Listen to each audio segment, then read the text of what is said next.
अरे सुननी है कि साला साहेब हमारा आइल बड़े, कहाँ बा उस साला?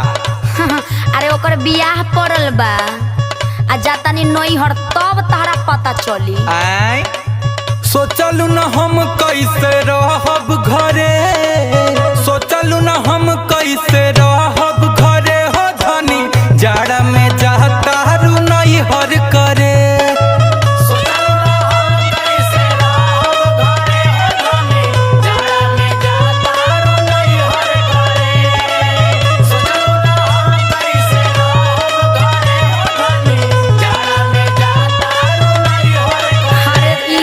सीजन बा बुझाई तारा कि अकेले रहे में कितना कष्ट बा।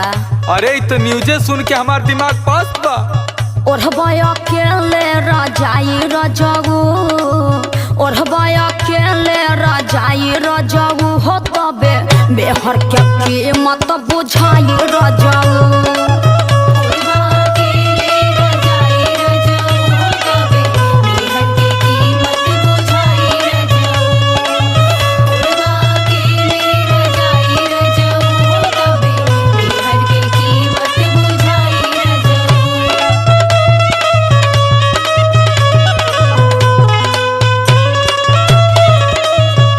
अरे तो गजबे है सालावा, अपना जुगाड़ लेके आ रहा है और मेरा जुगाड़ लेके जा रहा है।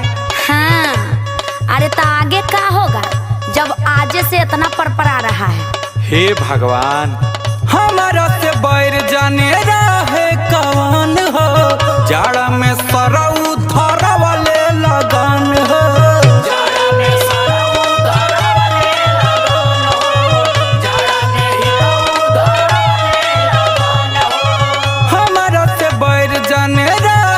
लगन हो, जाड़ा में हितऊ धरा वाले लगन हो।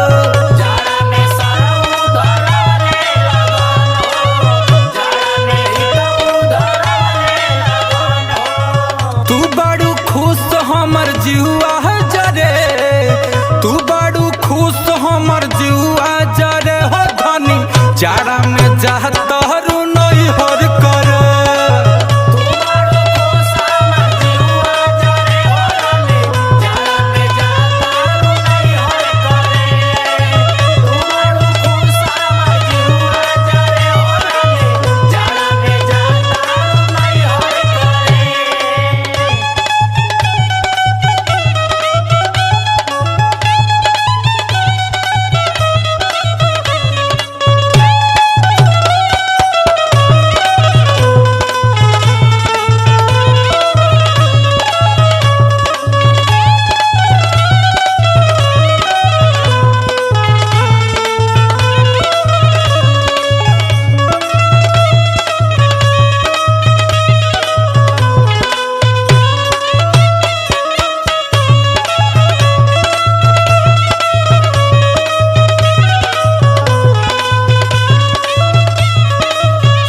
अच्छा ठीक बा, तू जा, हमू आवत नहीं पीछे से।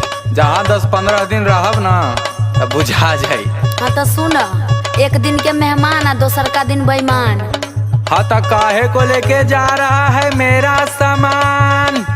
12 दिन बाद छुट्टी मिलल बा काम से, नैहर में कुछ दिन रहब आराम से। हे दीदी चलो ना, देर हो रहा है, भाग तेरा पर। बाद छुट्टी मिलल बा काम से, नैहर में कुछ दिन रहब आराम से, नैहर में कुछ दिन रहब आराम से। आबे नदी खुद माई रजऊ,